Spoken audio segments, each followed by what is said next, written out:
welcome to another edition of Sunday School Dropouts podcast. Today we have a very special guest who you probably have never seen before on the podcast, Dr. Laura Anderson. Woohoo! Cue the applause, people. I'm excited to do this. Yeah. Yeah, me too. Yeah, I'm trying to think. I know we've done podcasts where it's just the two of us. I don't recall if we've really interviewed each other. I mean, I guess we sort of have informally. So. I mean, that's basically what this whole thing is. But yeah, we've never done it like this though. Not like this. Yeah. So. Yeah. I mean, I'm excited because, as we were planning out the season, we have so many incredible people. And yes, we have shared our stories in, little tidbits here and there. But I am excited. I'm excited for today. I'm excited for an episode that we'll do in the future with you where it's like we really get to be the focus. Like our story gets to be, kind of the topic in terms of how purity culture impacted us. And so yeah, I'm a little nervous if I'm being totally honest. Like, oh my gosh, being interviewed on my own podcast, but it's gonna be good. Yeah. So yeah. Yeah. No, it'll be good. It'll be good.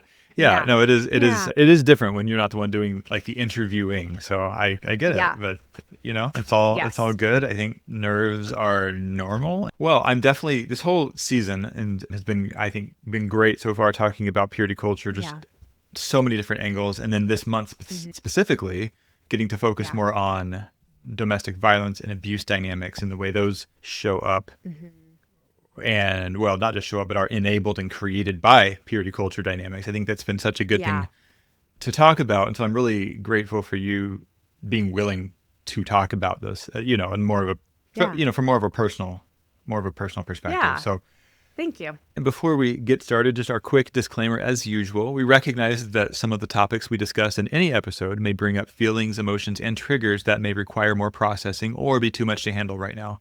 So please always feel free to skip any episode or parts of episodes and come back if and when you are ready. Our goal is to help you trust your own body and lived experience. So take what you need and leave what you don't. Okay, we have a story from a listener. And they say, I realized purity culture was so problematic when I was in my mid-20s and there was a guy who moved back to town. He and I had previously had feelings for each other, but nothing ever happened and we were just talking a lot. I invited him to come over and watch a movie one night. I was feeling very rebellious, and the pastor's wife, who I was close with, was so mad that I would consider that. I ended up canceling because #Christian guilt. And the next time I saw her, we talked and she said that maybe nothing would have happened or maybe we would have sat too close on the couch as if sex would immediately follow. I was 27 or 28 at the time. Ooh. I feel like I have an exact situation like this that happened to me. Except I was fully rebellious and I did go watch the movie. Yeah. Wow. I can't say this is the first time I've heard a story like that, unfortunately. And I also feel like I feel like generally speaking, as I'm just thinking back to all these different anecdotes I have in my mind, that this usually is more likely to happen to women than men. Meaning like this, in other words, like shaming a woman for like, oh, why would you even consider doing that? You're just like asking yourself to be tempted, or you're going to be a stumbling block for him or whatever. Yeah. Yeah. And to be 27 or 28, wow. Yeah. I mean, okay, this is like, I've not shied away from saying like, I fully intended on, waiting till I was married to kiss. And I didn't kiss anybody till I was almost 30 years old, literally 2 months shy of 30. But I did date some people when I moved to Nashville. It was kind of my first foray into dating. So I would have been like 28, 29. And I remember a guy that I dated who was not a Christian, was not a religious person at all, fully accepted my no kissing rule, which I'm just flabbergasted that he was like so accepting of it. But yeah, I remember like we would watch movies together and I had friends that are like, are you sure that you're going to be able to keep your no kissing rule? If you're over at his house watching movies, in the dark together. And I'm like, I mean, I didn't kiss him. So I did keep the no kissing rule, but I definitely got a lot of chats about that. Wow. Yeah. Yep. It's just the whole unsolicited advice thing, from whether it be a pastor's wife or just friends, is that's what I think just always strikes me about these types of stories. Mm-hmm.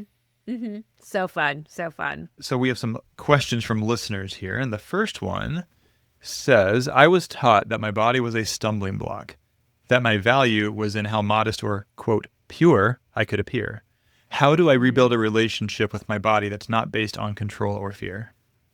Ooh, that is a really good question. Yeah. So I know we'll probably talk about this. It's talked about a little bit more in the interview that we do, but I really view like building a relationship with your body similar to building a relationship with another human being, that it needs to be intentional and thoughtful. And you, in most cases, don't need to just like cannonball in, but it's like little, kind of a titrated, like step by step by step. And so I can speak for myself. And so like part of that was, okay, I'm going to listen to my body. And for me, it was like in a really neutral way. I'm going to listen to like when I need to use the restroom, and I'm going to go ahead and do that. And it sounds really minuscule, but it can actually be quite powerful because you're listening to your body. You're listening to a need that your body has, and you're acting upon it. And that might feel different than like, how you dress or, whatever. But when we're rebuilding a body that was previously taught to be scared of or fearful of or controlled, like we have to take back little pieces of ourselves, little by little. And so that would be my encouragement, is like, what are, like, how would you get to know somebody? If a new person came into your life, like what are the ways that you would try to get to know them? You would spend time with them. You would be curious. You might ask questions. You would probably refrain from being judgmental and critical. Like, what are the ways that you could like bring that in towards yourself, towards your body, to start building some self-compassion? That would be my thought. What do you think, Andrew?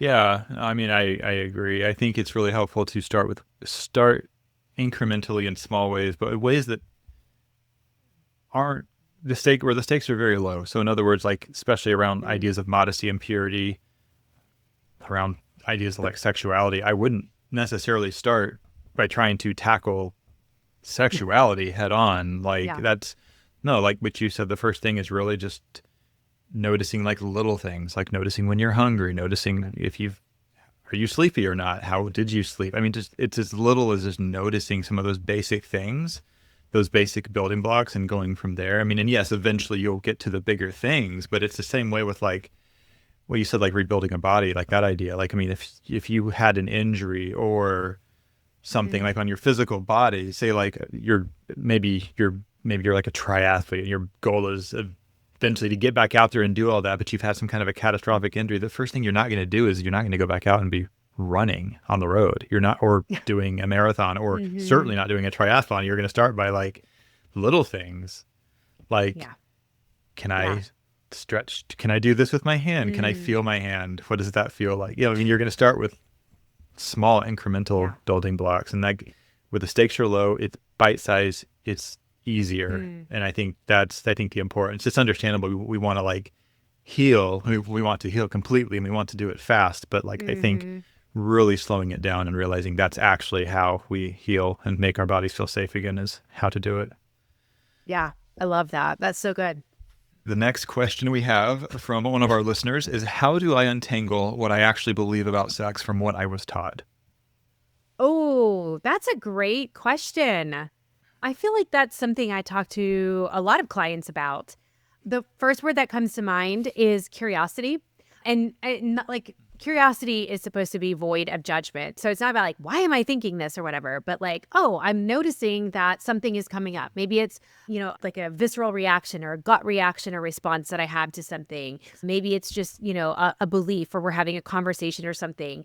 And, do I actually believe this? Do I actually think this? Do I actually want to act on this? And I think just employing curiosity can be so helpful, of like, okay, hey, where did that come from? Why do I believe this? Is this because this is what I actually believe, or is this because it was what was taught to me? And if it was what was taught to me, does that still resonate with who I am now? Could there be something different? What is something I might want to do or believe or say or think or whatever that might be in its place? I think there's a lot of permissiveness in curiosity to not necessarily have to have a concrete, binary yes or no, whatever, but to just kind of give yourself permission to explore, like, where did that response come from in me? And if it is coming from, like, this is what I was taught growing up, then maybe I can gently start to challenge that or invite myself into a bigger consideration of, like, what else could there be? I think that's what curiosity allows us to do, is like, what else could be true in this moment?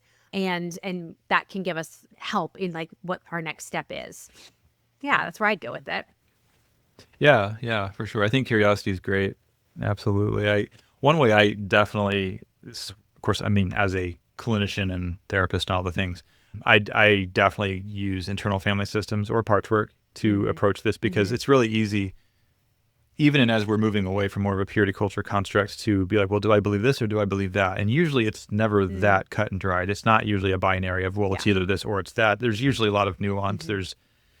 And that's where parts work comes in handy, because there may be a part of you that thinks or feels this way about something. There's probably another part of you that feels this way about something else. And there may be several other parts that feel something else altogether, or maybe don't even care. And so it's like, there's so many different things there, and being able to kind of frame it that way is a really good way to approach with, curiosity in a non-judgmental and safe way. That, I think it can give you a lot more clarity on what is it that you actually believe.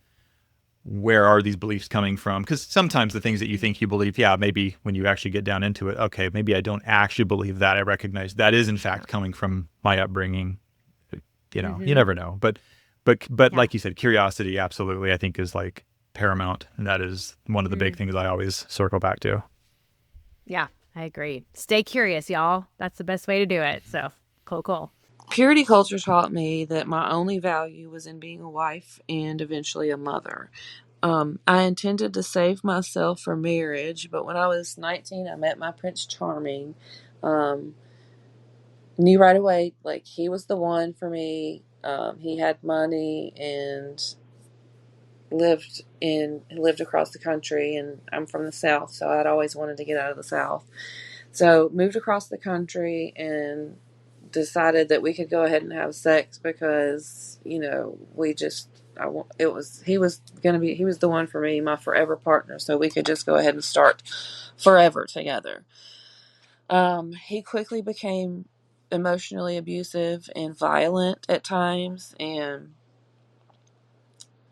I didn't leave him because I believed that I had to stay with him because I had had sex with him. Like, I was so indoctrinated that it never really occurred to me that, like, maybe that was not true. Like, that I had made a mistake or whatever. I was just like, no, like, we had sex, we became one soul, like, he's the person that I have to be with. And so that just really messed me up. So I was very miserable in my early 20s until one time our relationship eventually ended because it's very nearly killed me. I had my family come and help me to get out of that situation, and I'm so lucky and grateful to have them. And I'm so grateful that I got out of it, and I eventually began to deconstruct, and now love myself. I know who I am, and I think, like, it's just so important that what y'all do. And I just think about, like, so many of the other women that are indoctrinated into this purity culture and they didn't get out. Like, I'm sure there are people who have actually lost their lives because they didn't get out in time. And I'm sure that there are people in horrible relationships, abusive relationships right now, that are going through the same thing I went through. And it's awful. I'm grateful for what you guys do, and I'm so glad that I got that chance, and I hope that there will be other people listening that are going to be able to get out. I appreciate them sharing. Yeah, that hits, particularly close to home, just given the content of what this episode is is and will be, and the conversation that we were able to have. Yeah, like no notes. I mean, it breaks my heart that there are far too many people that have similar stories, that have experienced that pipeline from purity culture and high control religion to domestic violence and other forms of violence as well. And yeah, my heart goes out to every person who's ever had to deal with that or is dealing with that presently. So yeah, I appreciate that. And that's why, I don't know, that's why we do what we do and why I keep doing it. So I appreciate them sharing. Yeah. Well, let's just jump into it. I'm just curious, what were some of the core messages that you received growing up around relationships, gender roles, and your body? Yeah, great place to start. Jump right in. So yeah, I mean, a lot of people, if you've listened to this podcast or listened to other podcasts that I've been on, you know, I grew up very fundamentalist in the evangelical free church, which for people who don't know what that is, it's kind of like the hellfire and brimstone of the Southern Baptist Church, combined with the stoicism of Lutheranism and the rigidity of Church of Christ, all wrapped up in Reformed or Calvinist theology. So it's a nice dumpster fire of amazingness. And so as you can imagine, growing up in that in terms of relationships, gender role, my body, I was right in the thick of the purity culture. I feel like my card, my True Love Waits card was like one of the first ones that was like nailed into the Capitol Mall. I had, you know, the True Love Waits pledge card, the ring, all the things. And so yeah, I grew up believing that marriage is between one man and one woman. And as I kind of grew up into high school, that's when we started to see some of the books coming out, like I Kissed Dating Goodbye and The Bride Wore White, that were very prescriptive, not only just of like, here's what a relationship should look like, but also here's how you as a woman should be and act, and here's what your body should do, and here's how you should cover your body, and here's how you should speak and listen. And so yeah, a lot of things that I grew up with was, you know, my body was an object of lust and stumbling. I needed to be quiet and submissive. That was really difficult for me because I was not somebody who is prone to be in the background. I did have leadership qualities. I'm not afraid necessarily to speak my mind. Of course, that's been kind of refined a little bit as I've gotten older. But that got me into a lot of trouble because it meant that I wasn't being like the prescribed characteristics and qualities of this quiet and submissive woman.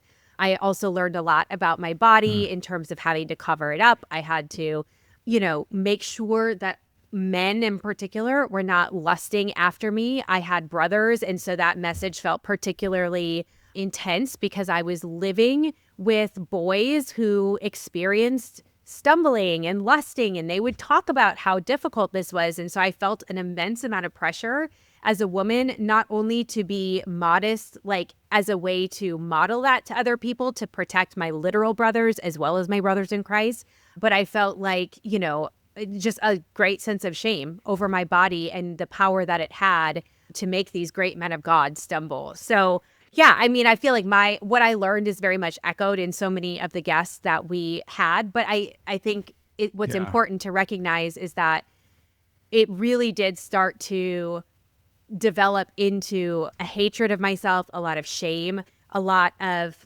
outsourcing of control. So other people, I depended on other people to tell me who I was, what to do, how to think, how to dress. I couldn't trust myself. And I think that was what really laid the foundation then for, well, I think that would be grooming, but also a domestically violent relationship down the road. Yeah, that's really interesting. I just want to hear a little more about like how did those messages in particular shape your understanding around things like boundaries and consent? Like those are two things we talk about and have talked about a lot, not just this season. And also submission. Yeah. You use that word too, and I've certainly heard that phrase, the idea of like being a submissive wife, for example. Yeah. Yeah, I mean, I think like so many people in purity culture, boundaries was really just a list of what you can and cannot do. I really prided myself on my boundaries. I went beyond the just no sex before marriage. I was very much like, I didn't even want to kiss before I got married. I didn't even necessarily want to say I love you before I got married because I only wanted to have that with my husband. And so I really felt, and I think a lot of other women felt like I was the one responsible for keeping the boundaries in any relationship. Again, because men were painted as these like out of control sexual animals. It was my job then to make sure that not only was I controlling myself, but I was controlling other people by keeping these boundaries. Consent did not exist. Like that was not a word that I ever ever heard in growing up in purity culture. I probably didn't really actually even hear it until I was in graduate school for my master's degree when, I'm in like human sexuality classes and things like that. That was probably legitimately the first time that I heard about consent. And submission, I mean, that was just baked in from I don't even know the first time that I was taught about submission, but it was something that I had modeled to me and then had to take on those qualities. And I don't know about other women, but I was told that even as a single woman, I needed to practice submission with all of the men around me because that would prepare me to be a wife someday. And so even though I was sometimes in leadership roles and whatever, I had to look for all the other men around me that I could submit to in order to really show that I was a godly woman. And so, yeah, I got in trouble regularly for not being a submissive enough woman, even though I wasn't ever married at that, like in that culture, in that religious space. Yeah. Yeah. Oh, wow. No, that's really interesting. I don't know if I've heard that specifically articulated like that, meaning the idea of submitting not just to your husband in the context of marriage, but in general, to just men in general. Like, that is wild. Regarding consent, it's so interesting because I feel like we talk about consent now, but when we were in that world, and all the more so, I think this applies to women who grew up in purity culture, but like, it's out of the question. The only thing you're really consenting to or expected to is like whatever God's will is, like whatever that means, of course. But it's like, it's not like it's really something that you are allowed to have and to exercise. And so it's so out of the question. I think that's why so many of us have struggled with really having healthy understandings of what that is. And therefore, by extension, healthy boundaries, because that's seen as selfishness. It's seen as wrong. It's sinful, whatever, Yeah. Well, and I mean, when I was, in my early, middle kind of 20s, that was like the rise of Mark Driscoll at Mars Hill. And we didn't have, podcasts and stuff back then, but you could download his sermons on like MP3s and I would listen to them on my iPod and stuff. And he had this whole sermon series on the Song of Solomon. And he's like, well, that I think is how he gained his popularity because he was talking about sex in a way that not many other pastors were talking. He was graphic, sometimes like explicitly graphic. He didn't shy away from, being detailed about sex and what God said about sex and what the Bible said about sex. And so in some ways, like I appreciated it because it was like the first time I was hearing like a candid conversation. But he was also extremely prescriptive. And there was a very strong message that came out of those sermons that, if wives are denying their husband sex in any form, like we are setting up the kind of environment for him to cheat, for him to look at pornography.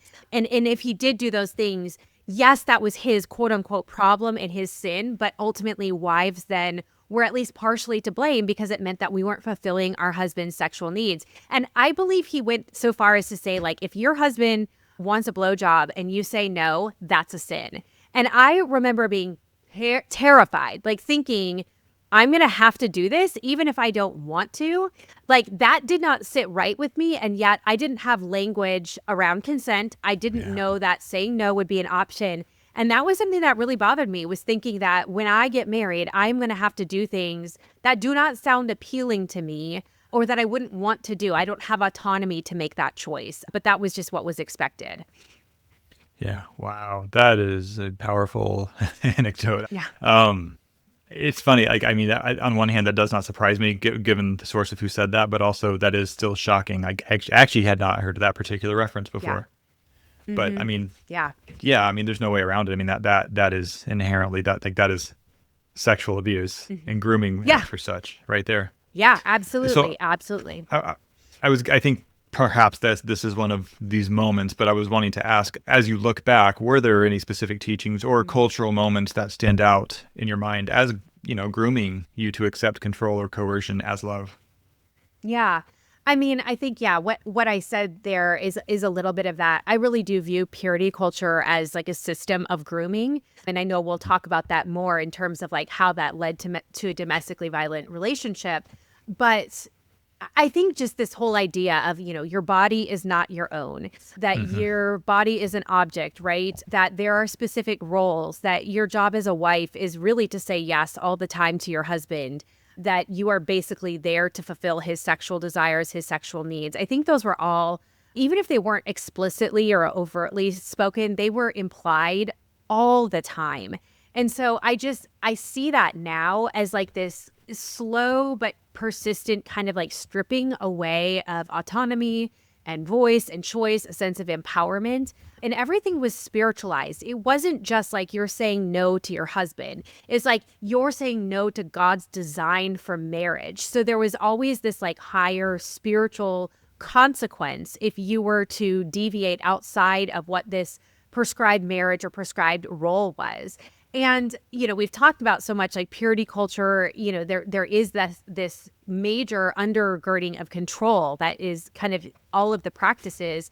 And when you have to live within such a tight prescription of, your character and all this stuff, like it can't not lead to control, right? Like, and coercion is implied because you have to meet this very rigid standard or else, right? So it means that you are constantly being threatened, with connection, livelihood, reputation, all these things if you go outside of a prescribed parameter. And I feel like that's very coercive, and you're constantly having to surveil yourself as a result. Right. Well, on that note, I know today's interview it was really exploring more of your story. And so we've certainly kind of set the stage here talking about some of these dynamics, how they come to be. But kind of shifting into more of your story, I'm just curious if you'd be willing to share more about the relationship where you first recognized dynamics of domestic violence or coercive control. Yeah. So, breaking exclusive, this is really the first time I've ever spoken about it publicly. So it might sound a little unpracticed, and that's okay.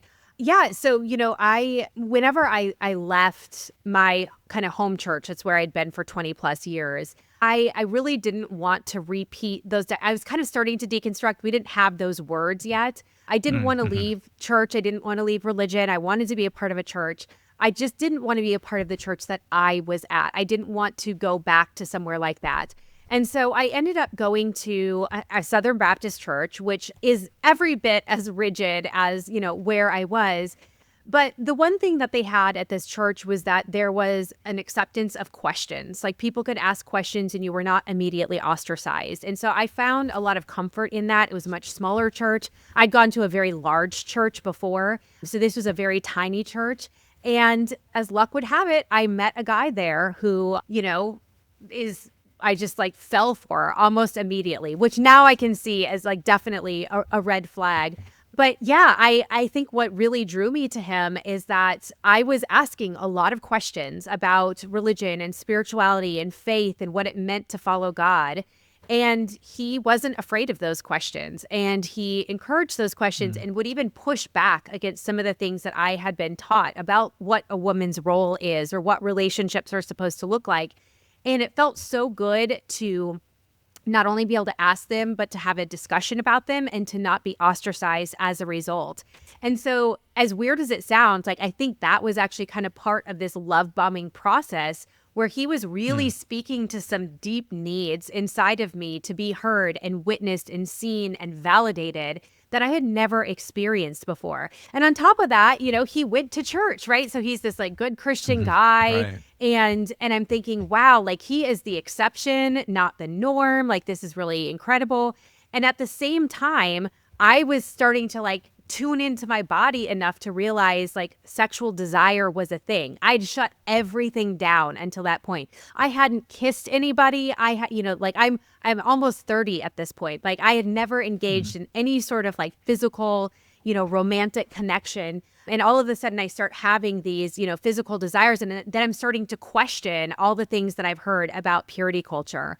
And what was nice for me, I guess, is that I was far enough away from kind of my roots, my upbringing, that it felt safe to just continue asking those questions like, oh, do I really believe that I need to wait until marriage to kiss? Do I really believe that I need to wait until marriage to have sex? And unfortunately, before I could get answers to all of those questions, we started a sexual relationship, which was great for me at the time. Like initially there was no coercion. There was nothing like that. It was desire. I wanted it. I was very willingly and excitedly participating in it. I didn't feel guilt. Like that's a story I've told many times. Like I didn't feel guilt, but I did notice that some of those old beliefs did start to creep back in because I really thought like this is the exception, not the norm. And so I liked this new part of me that was being able to kind of come up to the forefront, to ask questions, to kind of challenge the status quo, to engage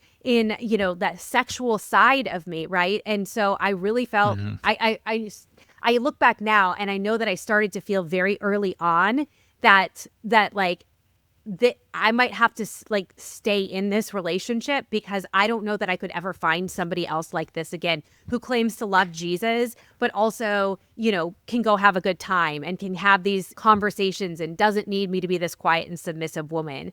But I see now that these were all ways that he was really trying to kind of loop me into what I now know is like a cycle of violence. But he used a lot of that to understand my weaknesses, my insecurities, a lot of things, my naivete, my innocence. He used a lot of that against me eventually in the relationship. So I'm sure there's more I could go into, but that's, kind of a high level overview of how it even started.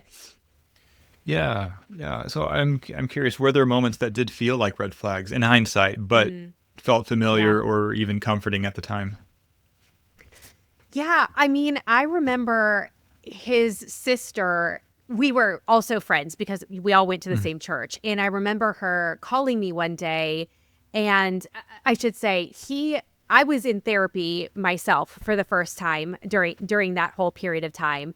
And he like willingly jumped into therapy and went to therapy with my therapist of all things. And I remember his sister calling me and being like, oh my gosh, I can't believe that he's in therapy. Like, how did you get him to go? We've been trying to do this for years. Like, you're the best thing that's ever happened to him.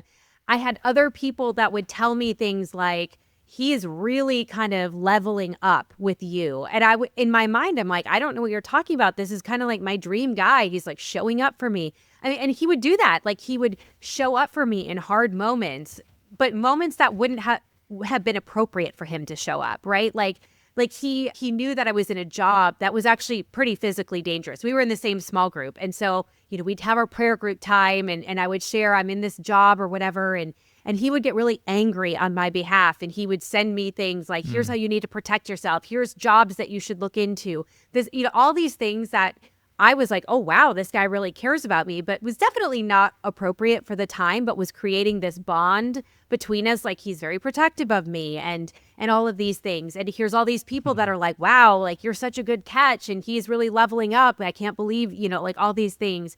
And so I see that now and I'm like, oh yeah, this was very like demonstrative, like signs of affection and things like that. Obviously, like early on, there was also a lot of drinking, which was brand new for me. And it wasn't something I was judgmental over for myself or for anybody else. But I now can see a lot of patterns there. And I think that was definitely a red flag. And I think that there was times where people would say, hey, he has a history of this or that, or he shared this or that, about other relationships.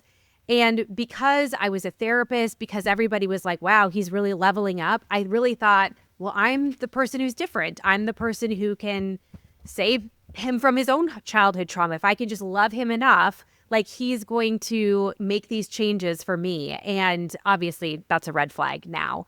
But I also can see too, like another red flag was that the things that we connected on and the ways that he would say, okay, this isn't what a biblical woman is, that this or that, in the areas that I had insecurities, he slowly started to turn those around on me as well. And he would use those against me. And he knew they were weak spots within me. And that when he would say certain things, it would really kind of catch me off guard. And I wasn't strong enough yet to like combat that or to say, oh, there's something wrong. But he would use those things that he had kind of gained, that information he had gained, and he'd start to use it against me in order to, now I see, get little moments of power and control. Yeah. Okay.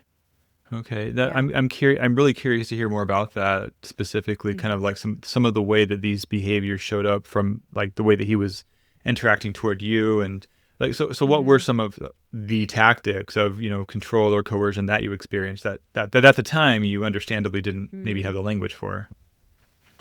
Yeah. One of the things I noticed really clearly now, there was a lot of isolation that started to happen. He really Mm. demanded or commanded a lot of my time, whether that was because of things that he was going through that he like needed me for, or, things Mm. just kind of his way of life. Like it was very unstable. And that would cause me to put a lot of mental time and energy towards him at the expense of my other relationships. That was huge.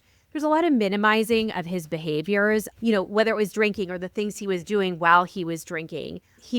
There's a lot of accusations where he would try to kind of deflect what he was doing and accuse me in order to kind of loop me into this behavior pattern that he would engage in. He also used a lot of like my sexual naivete against me, as him being more experienced, he would say things, well, like, I'm looking out for you more than you're looking out for yourself. I'm protecting these parts of Mm. you more than you're doing. And I'd wonder, like, is that true? Like, I felt like I was aware of what I was ready for in a relationship and what was okay with me. And he would doubt that. And he would start like pulling back those like physical acts of love and sexual acts of love and do them only when he wanted to, right? So it was all Oh, on dang. his Yeah. timetable. And because I still had so much of the purity culture pieces that were like going on in my mind, I really thought, like I'm only supposed to have sex with the person that I'm married to. And so I have to make this work because like otherwise, like this is all for nothing, right? Like I didn't wait all this time to like not marry the person that I'm sleeping with. And he knew that. He knew that that was part of like my value system at the time. Mm. And so he could use that then as a way to manipulate me into getting me to do things or to drop things like if I ever brought up issues. He also he wasn't able to financially take care of himself. And so he would kind of build me up in certain ways because I was, this entrepreneur who started a practice. But then he would depend on me. He was like really grateful on the one hand, but then also very demanding on the other hand, the expectation of what I had to provide for him financially. And so, yeah, there's a lot of other things too. He would use his mental health against me. And so if he ever got into situations where he had done something wrong, like cheated on me, for example, he would then engage in like, I'm going to say faux suicidal ideations or claims or things like that to basically get me to Yeah. drop, my frustration and my anger over what he had done and just focus on making sure that he stayed alive. And that was something that would happen very, very frequently. And he would also use silent treatment a lot too. He would just not answer me. He'd, say something really horrendous and then he would not answer me. And communication was only based off of like when he was ready to talk. And so he would kind of dangle that. And it was I just a see. very anxiety inducing, to say the least. Yeah, those are some ones that come to mind. But because I believe like as a woman, my job is to love the man and to love him to Christ and to love him to health in this case. I wanted to Yeah. make sure that, like I was honoring these purity culture vows and everything like that. It Yeah. really kept me in that, as well as just really being familiar with dynamics of power and control. That's what I had grown up in that, in religion. And it was just being replicated in a relationship. Yeah, yeah. I'm curious, just in terms of recognizing some of these things, I recognize now looking back, Mm. like a lot of clarity in hindsight. When did you first start realizing this isn't healthy? This Mm. maybe is in fact harmful or abusive even. Like I imagine it wasn't instantaneous, or maybe it was, Yeah. but I'm just curious Yeah. what some of that process was like. I can look back now. I mean, I was very detached from my body at the time. And so Mm. I can Yeah. see my body responding physically in ways, whether that was anxiety, sickness, different things going on.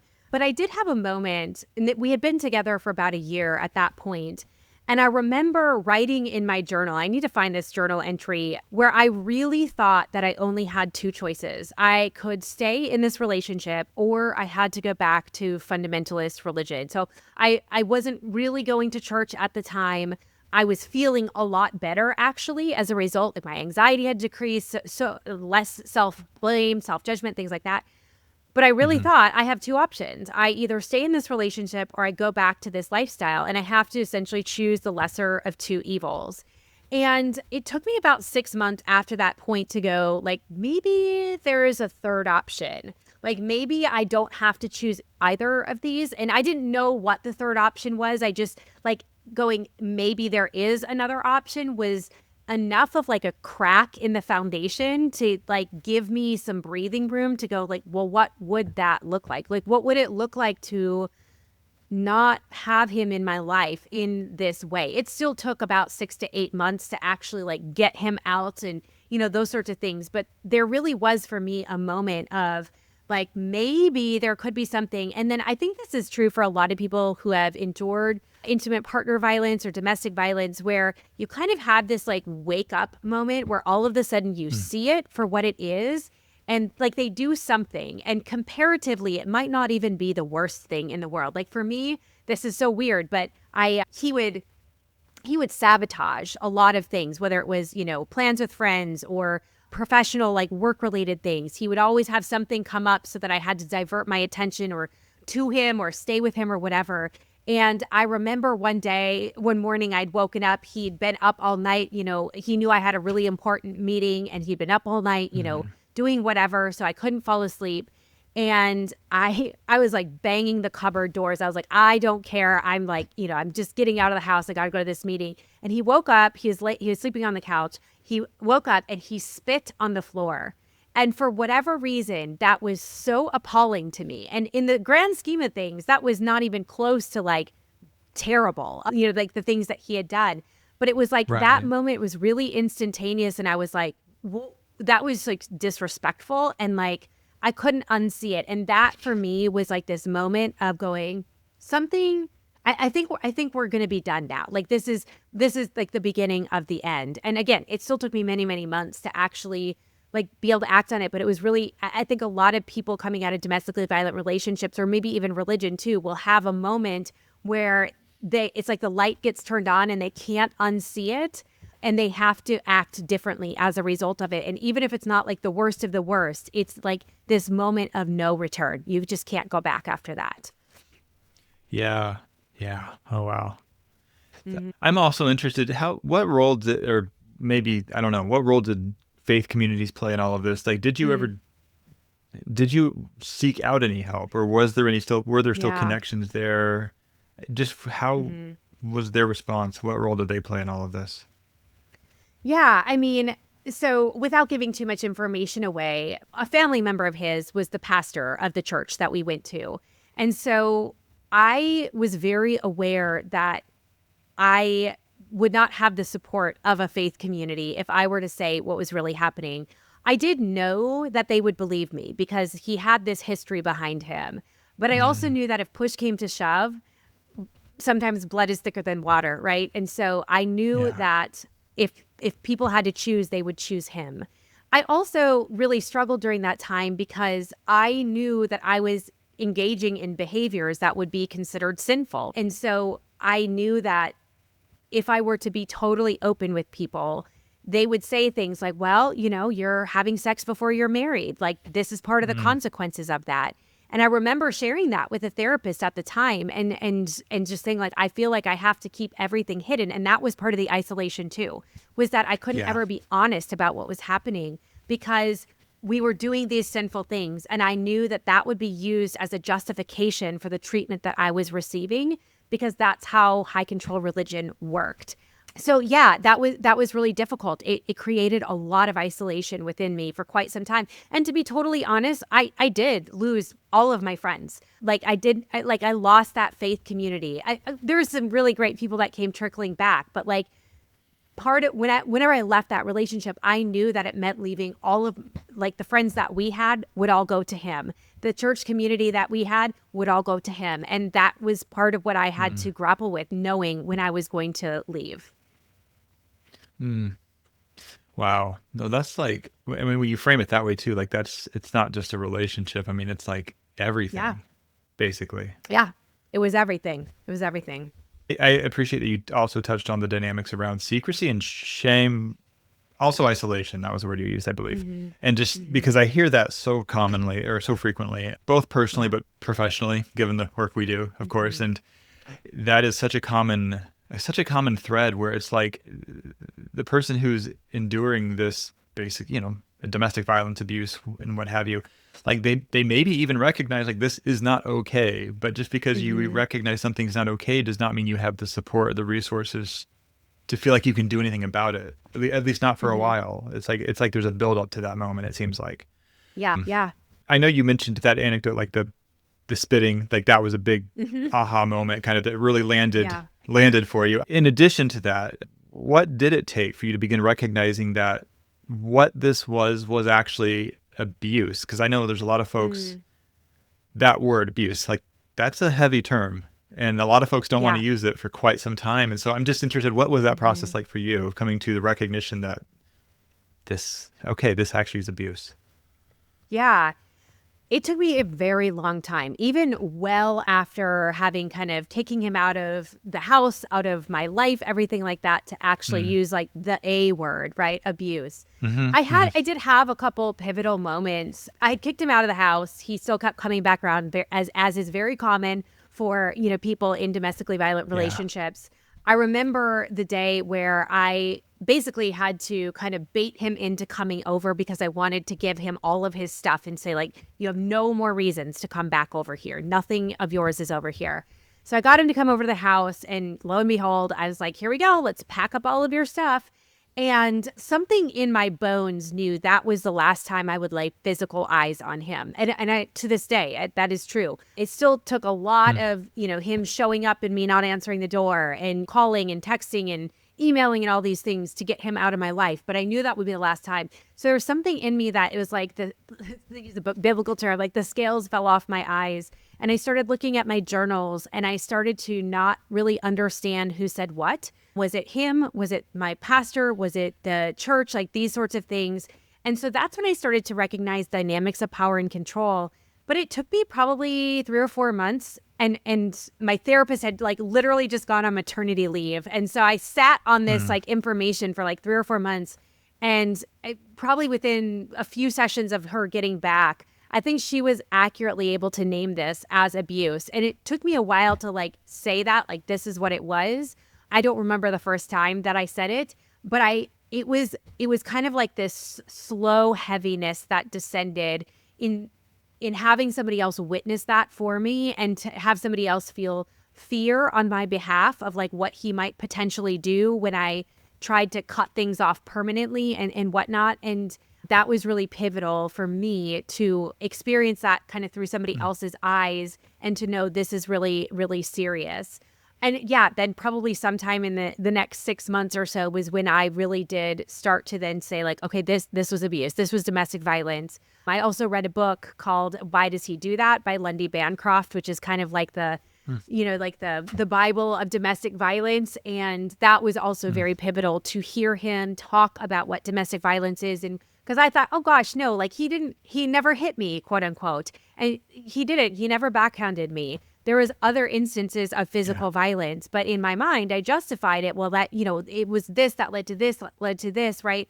So when I was reading Lundy Bancroft's work, it really helped me conceptualize like, oh no, like he didn't have to like punch me in the face in order for this to be abuse. Like this was abuse. It really was that bad. And so it took me a long time to like really sit with that, but it was also then really helpful once I was able to accept it. I think that's a really important dynamic to acknowledge, because I think there are a lot of folks who, there maybe has never been any overt physical component. And then, there's a lot of almost like self-doubt, like, well, okay, I'm not happy. Like this is clearly maybe like not healthy, but to call it abuse, like, because, well, they haven't hit me or this hasn't happened. And yet, like, no, it can still be abuse. It can still be domestic violence. It doesn't have to they don't have to necessarily literally put a hand on you. No. For it to still be domestic violence. Yeah. And I mean, it took me actually probably years to recognize certain things as physical violence, whether it was, intimidation and threats, like puffing up and not letting me leave, or holding me down, or like headlocking me. Like those are not normal pieces of relationships. Like, or, like that's not, like, unless you have some sort of agreement or wrestling is a part of your relationship, like, headlocking somebody is not okay. Right. And so it's like, yeah, I wasn't being hit, but like, I also couldn't go anywhere. I was stuck. I was like at his mercy, like that, those things like that. And so, yeah, I think one of the things that abuse does is like, it dials down your intuition. It dials down your ability to see things for what they are as a survival technique, as a survival mechanism. Mm-hmm. Because if you did see things for how they were, it would feel consciously intolerable, right? You wouldn't know what to do with that. You might feel like I cannot survive. And so there's a lot of things then that you have to look away from or diminish the severity of in order to survive a situation like that. And in so many cases, it's not until years or even decades later that you can look back and you can say like, oh no, that was physical abuse, or that was domestic violence, or that was emotional abuse. And those can be really heavy pills to swallow, because with that, then you also have to peel back the layers of how did I get here? And how was it that I learned to accept this behavior? And for me, it directly goes back to religion. So maybe I'm jumping ahead, but that was important for me to recognize. No. Yeah. No, I mean, and you said maybe you're jumping ahead. Honestly, that's the perfect segue to the next question I have for you. And so, yeah, I do think it's important to recognize, and I think it's hard to recognize and takes some time. Now that all being said, did you find that you were grieving not just the relationship, but also like your spiritual identity? Yeah. For me, it happened so in tandem, right? So like when I got out of the relationship, I was really diving deep into deconstruction. Again, I didn't have that word at the time, but like I really was losing everything. I was losing my spiritual identity, and I was losing this relationship. And for a lot of people that are in high control religions and relationships, it's not necessarily about getting over that specific person, but it is about getting over the impact that they have had on you. So for me, I was like, yeah, I'm not tempted to go back to church, or I'm not feeling like I want to, get back with him.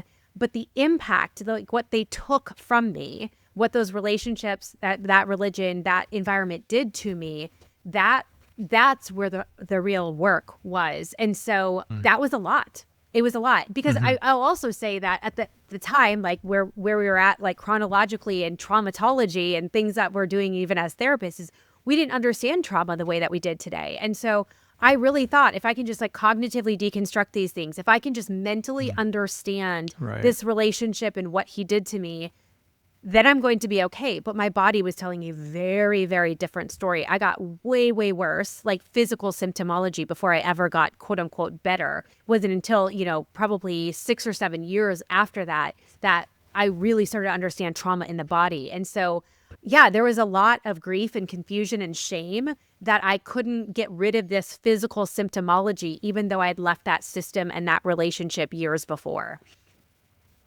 Yeah. And so on that note, just healing, recovery, moving forward, all of those things. How did your healing journey begin? And what has helped you reclaim a relationship with your body, just your agency, autonomy, all of those things that we talk about? It was a long journey. It really was. Like I said, where we were at in therapy and trauma knowledge and things like that, it was just kind of a very different landscape. I remember one day I bought a pack of index cards and I wrote beliefs in doctrine, theology on every single index card. Just like, here's a belief that I have, or here's, something I was taught, or blah, blah, blah. And then I set them up all over my living room. It took up the entire living room. And I looked at them and I said, I just need to untangle all of these things, and then I'm going to be okay and I will be healed. And not shockingly, that didn't happen. I experienced a lot of physical symptoms as a result, being in a hyperactive, hypervigilant state for such a long time. I still am dealing with the aftermath of that, over 15 years, 10, 15 years later, the chronic things that happened. And so there was a lot of confusion that I had about my body. I couldn't figure out why it felt like my body was betraying me. I knew cognitively that I was no longer in these dangerous situations. I knew cognitively that I had been in this abusive relationship and that I was no longer in it, but my body was like reaping the symptoms of, decades of being in a high control environment in relationships. And so for me, that looked like, enormous amounts of like social anxiety and, like insomnia, fatigue all the time, pain, enormous amounts of weight gain, not as a fat shaming way, but just like my body was just like packing on weight that like I wasn't able to take off. Essentially, there was a lot of unexplained symptoms that now I know are, chronic stress, chronic trauma, things like that. But it didn't make cognitive sense because I wasn't in danger anymore. But I think it's like when our bodies are clenched and braced for so long, we're just in survival mode. There's not much room for things to move around. But when we are finally safe and our body can unclench and let go, all of that stuff that we've been storing for years and years like comes up to the surface, and we have to, process it through and release it and resolve it. And I didn't know how to do that at first. So it took me a very, very long time, probably 5, 6, 7 years of trying all the different therapies and all the different detoxes and all the different cleanses and, alternative medicines to try to quote unquote get better before I started landing on like Peter Levine's work and, embodiment and things like that. And I will say, A, it was a game changer. But B, I hated it because I thought, oh my gosh, like my body's been betraying me for all of these years. And now I have to like befriend my body and like my body and, like not shame myself or critique myself for things like that. And yeah, like that's what I had to do. I had to, engage in a relationship with my body. And obviously it's much easier said than done. But that was really, not that there's a key to healing, but that was it, was like starting to come in contact with my body and recognizing that all of these symptoms that my body was displaying, these were the ways that my body had been protecting me. And I was still in this activated, triggered space. My body didn't recognize yet, but yeah, we're safe. Like the danger isn't happening anymore. It is in the past. And so I had to get to the point where I could work with a therapist who understood that and who could, help support me through that. And that's where I really started to see a lot of change take place in terms of really healing my nervous system, my relationships, my relationship with my body, some of the physical symptoms that I was experiencing. And I mean, that continues on to this day. Yeah. I feel like I've heard that from a number of folks, and how, what I mean is that focusing on just the cognitive side of things, while useful to some degree when it comes to like really, when it comes to trauma, when it comes to like this embodied toxic ongoing stress that maybe like being clenched for like the last 2 decades of your life, but not even realizing that's what it was.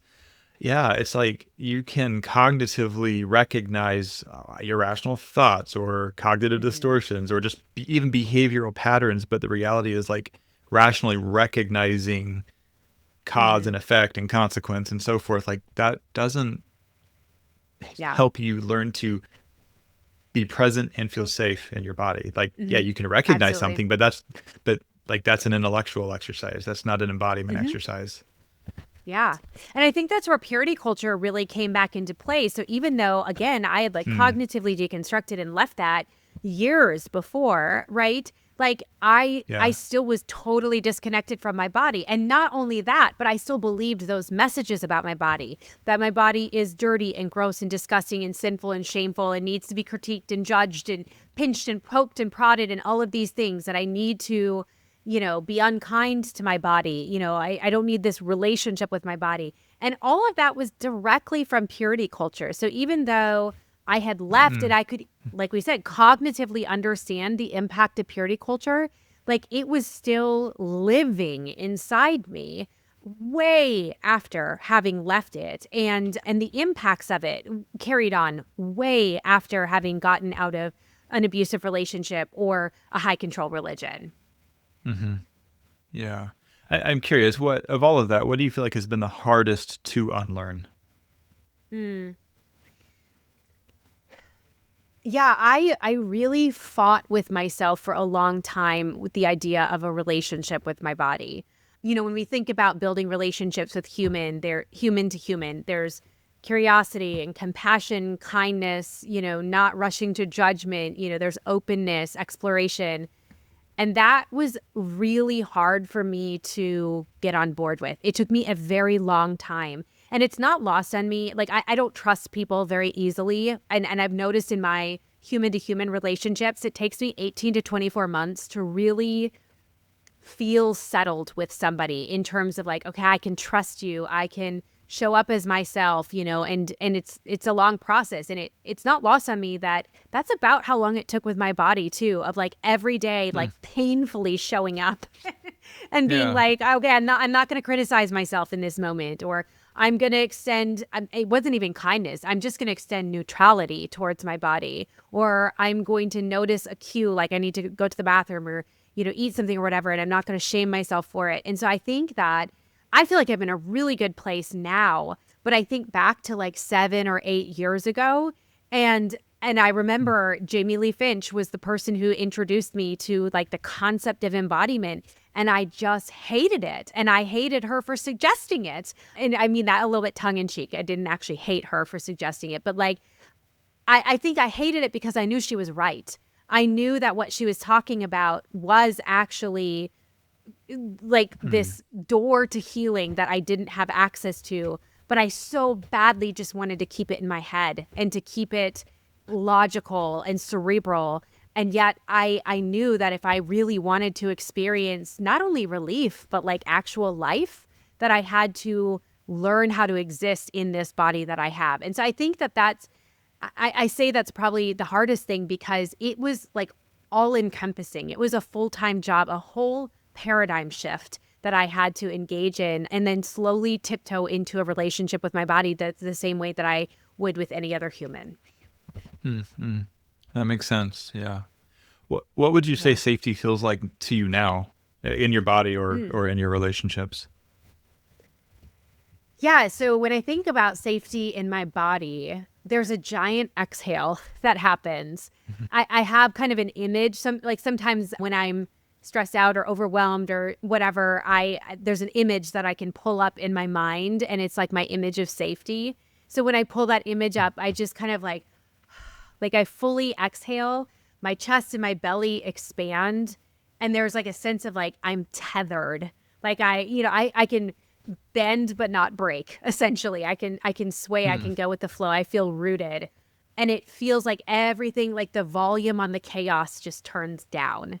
And it's hard to describe it all, but I feel it, right? I feel that in my body. And then when I think about how do I find safety in relationships, it still is very much a process for me. I still don't trust easily. It takes me time to get to know someone. But what I will say is that having worked on a relationship with my own body and how my body responds in different situations and triggers and activation, and being able to find internal safety does impact my relationship, so that I can know if somebody's actually unsafe or if that's just my own stuff that's getting touched on. Or, you know, I can use the wisdom of like, how am I feeling in this moment? And that helps me know, like, can I be more open with this person, or should I pull back a little bit more?